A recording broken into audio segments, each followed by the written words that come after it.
Hey, good morning. Kalilinis ko lang nung kanilang mga pinagkainan para lagyan ng bagong pagkain. Ngayon, simple inspection sa umaga. Paano mo malalaman kung sino sa kanila yung matamlay? O, tingnan natin ha. Mga normal tingnan. Pero tingnan mo yung isang yon. Parang matamlay siya tingnan. Maring antok pa. Pero paano natin makukumpirma kung talagang matamlay siya?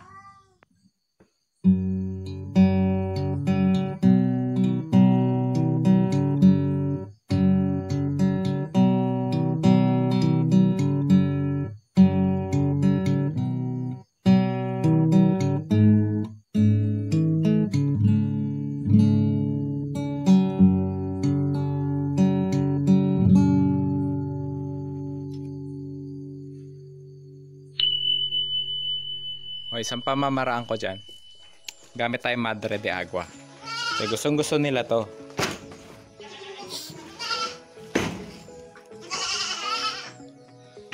Okay.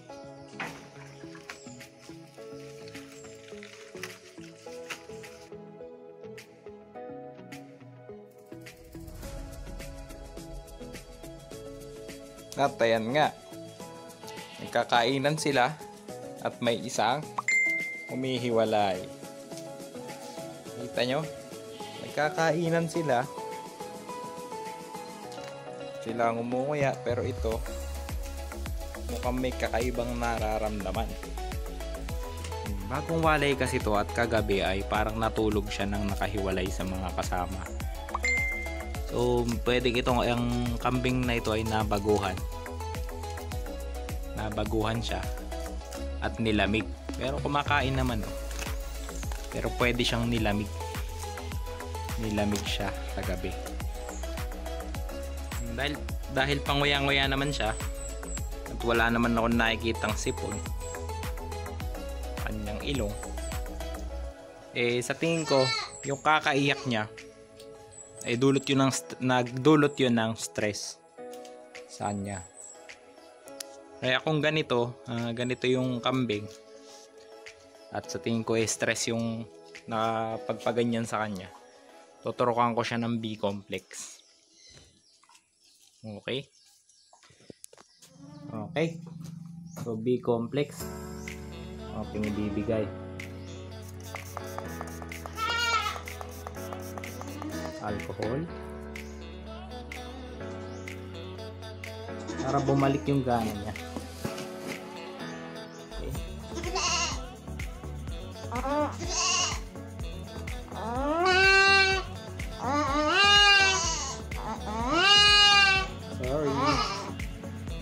Sorry.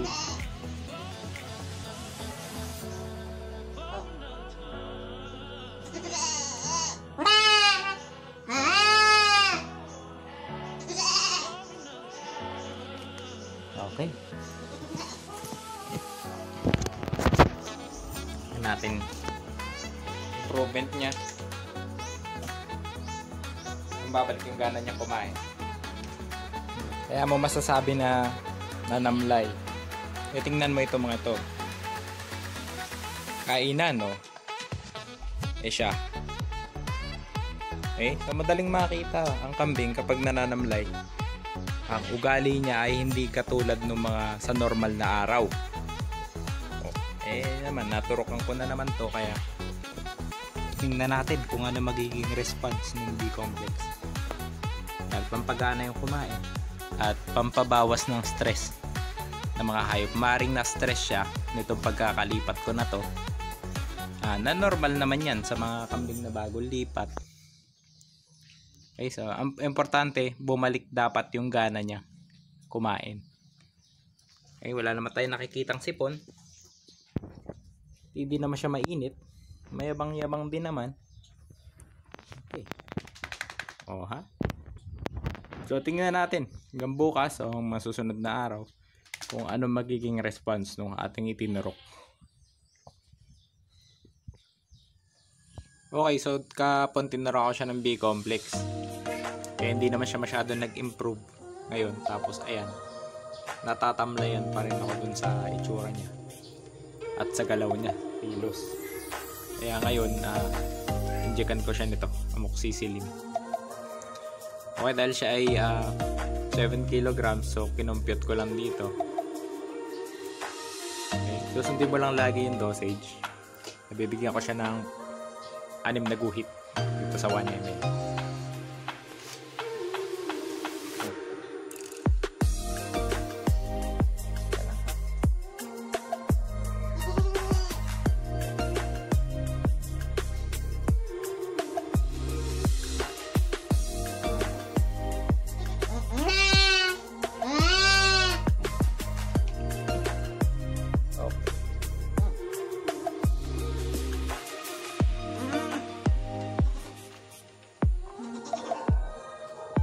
Hindi na naipakita, hindi na natin i-video. Nagtarok ako ng Analgin dito sa muscle dito sa mayan, kasi nanginginig-nginig siya, parang may lagnat. 0.7 lang dahil siya ay 7 kilos. Diyan na. Okay. Tinutuyo lang yung ilalim. Ikatlong araw. Lambutin pero wala na yung panginginig. Okay, gagamitan natin siya ng electrolytes. Okay. Saan ba banda to? Kalahati lang dito.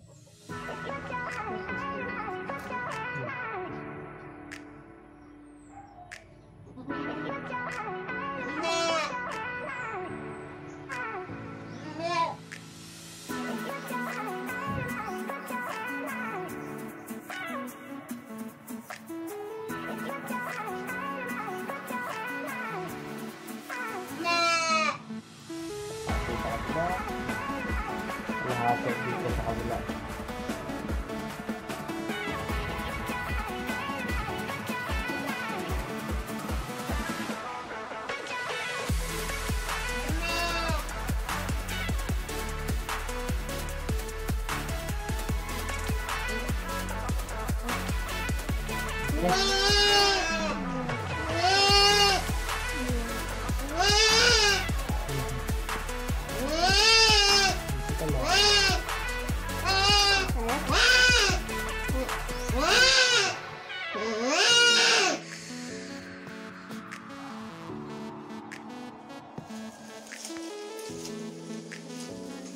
Aba, napapaluhod.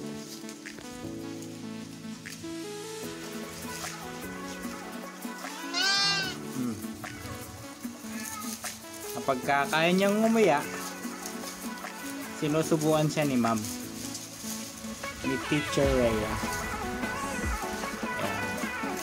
Tapos kanina kasi makain sila, sinusubuan din siya ng pigs. Ayan, lapir. Titingnan nyo po yung mga kasama nyo. Yan ang masisigla, ganyan. Ito yung mukhang nilamig. Diba? Nilamig siya. Ngayon kung may nakita tayong tumutulo-tulong sipon dyan, o nag-uubo yan, si Lance, i-isolate natin. Wala namang ubo sipon. Malamang nilamig siya. Hindi bago pagkakalipat. Siya pa yung pinakamatanda dito sa grupo na to. Yung naobserbahan ko sila dati, binabantayan ko mahigit itong si Argus. Yan, kasi ako napapayatan dito. Ayan wait lang yan. Argus. Ito, hindi ko inaasahan na ito yung tatamaan ng ganyang pananamlay. Kasi mataba-taba siya Diba? Tapos napansin ko kasi nung second day, mahaba yung kuko niya sa paa. Pipilay-pilay siya, kaya ginawa ko, tinrim ko yung kanyang hooves doon sa likod na paa. Tapos yung unang araw ay ika-ika siya, tapos kinabukasan okay na. So isa nagpapahirap mahahabang kuko sa paa ng ating mga kids. Ayan, pagkatapos niya dito, lipat namin sa may karton para hindi masyadong lamigin. Pre, may dalaw ka, pre. Kuya. Nadalaw mo kuya mo. Nalis mo na kami at kakain muna kami. O, pag tayo namin, bumaling siya. Tumayo, tapos naglipat ng pwesto. O, magandang sign yun, di ba, ma'am? Kapag nakakatayo siya para i-reposition yung sarili niya, okay yun. Kasi yung kambing na iba, pag hinang-hina, hindi sila makapwesto ng gusto nilang pwesto. Naiipit yung iba nilang paa. Namamatay yung muscles. Ito, nakaka-position siya ng komportable sa akin. Gusto niya susubuan. Pagka medyo mabagal yung recovery. Yan, ginagawa ni Teacher Rhea kanina to.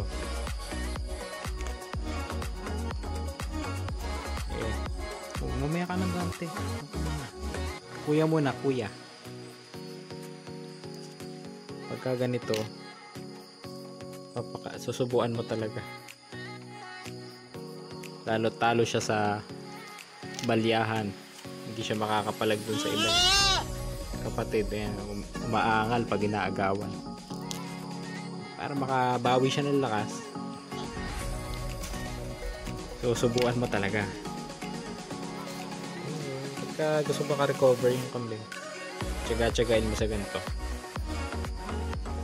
September 19, day 4. Nung makita ko siya, nakatayo naman yung umaga. Hindi pa rin siya kasing ganang kumain ng iba. Ayun, nananaid na mga natira kahapon. Pero subukan ko siyang pakainin ngayon. Ngayon kung kakain siya, wala ako ituturok sa kanya. Walang ibibigay. So kung hindi lang siya iinom, dadagdagan ko ng electrolytes. Okay? Ay kagabi pinipira-piraso ko. Ngayon susubukan natin siya na yung kakagat mismo. Yung kahapon kasi, kapag hindi mo piniraso o pinunit yung mga kinakain niya, dumadaing.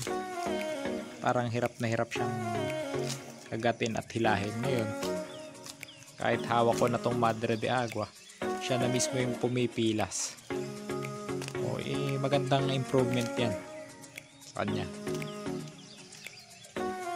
Kailangan gumana siyang kumain ng ganyan.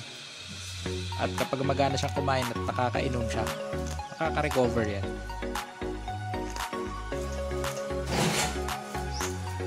Sila sa magagandang senyales, nakikita mong umiihi sila. Umiihi at dumudumi. Okay. Sa dumi naman niya, wala nang problema. Hindi naman basag yung tao. Buo naman. Saan lumalapit siya dito? Subukan niya siguro makikain din. Pero hindi pa kasi niya kaya yung matitigas. Sige, dito nga sa malambot, hirap na diba? So, konti pang pagpapalakas. Tapos makakabawi na yan. At ayun na siya. Ngayon, ano ba ngayon? Ika-4 na araw. Hindi ko na tinurukan kanina. Nakikisabay na kumain sa mga kapatid niya. Okay. So nakaka-recover to.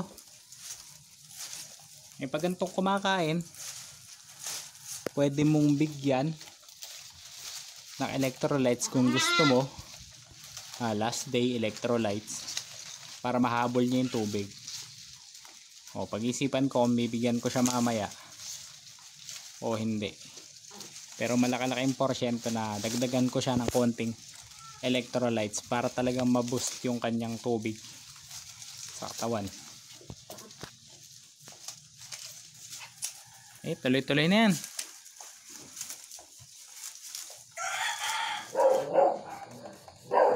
Yan natin ang electrolytes. Siya na Yan. Oh. Gulat ako. Nilagyan ni mama ng damit. Para hindi lamigin. Okay. Papakainin ko siya. Ayun. Eh, medyo siya, mas magana na siyang kumain kumpara dun sa mga nakaraang araw. Tawa lang ako nilagyan ni mama ng damit. Para hindi nga naman lamigin, di ba? Takas na rin siya kumain. Ayun yung mga kanyang kapatid. Pinasaid yung binigay kong napier. Kaya nilang nguyain yung malulutong. Ito, humahabol na. Kaya na rin niyang kainin. Ha? Ganun lang. Okay? Vitamins na lang ang ating ibibigay. Pag gusto mo siyang mapakain nang hindi naaagawan ng iba, akyat mo. Put mo dito. Solo niya. Walang sasakay sa kanya, walang makikiagaw. Solo niya ang pinapakain. Kain na uli. O, medyo nakakasabay na siyang kumain sa kanila. Kanina lang nagkaroon ng konting problema. Nabuti nakita agad. Nakahiga siya dun. Talagang flat nakahiga. So siguro ay sinuwag to. Sinuwag ng kasama. Na hindi pa rin kasi niya kaya makipagsabayan sa mga ganon. Kaya mamaya may gagawin tayo na ibang pamamaraan naman para hindi siya masuwag. Kalimang araw, electrolytes tsaka amoxicillin.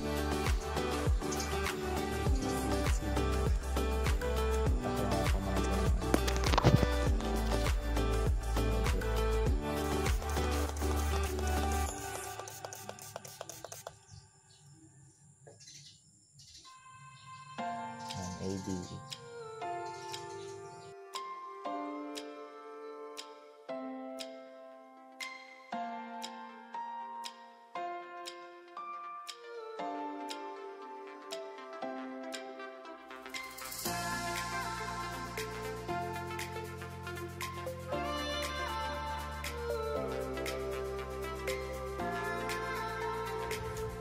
Kapag ganyan na kumain, yan, kaya na niyang hilahin yung mga pagkain niya.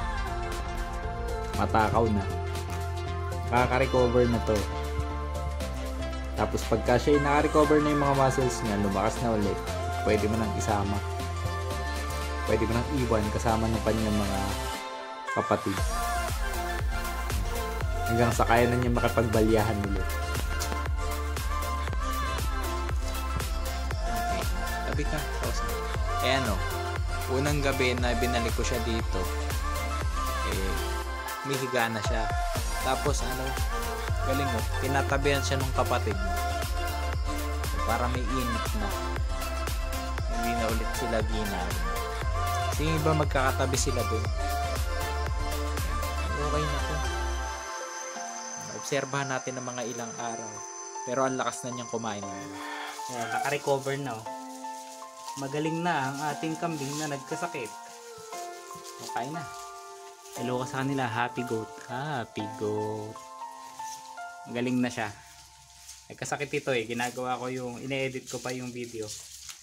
Paano ko siya ginamot. Yan, okay. Kaya nakakasabay na siya ngayong kumain. Kapag gustuhan mo po yung aking mga topics, ay subscribe ka. Teacher Farmer Ali sa YouTube, tapos kambingan ni Ali Boy sa Facebook. Ayan, paka-like po, tapos comment na lang kung meron ka suggestion, tapos paka-share mo sa kapwa magkakambing, at lalo na sa mga bago pa lang na magkakambing, para magkaroon sila ng idea sa ating mga ginagawa. Salamat!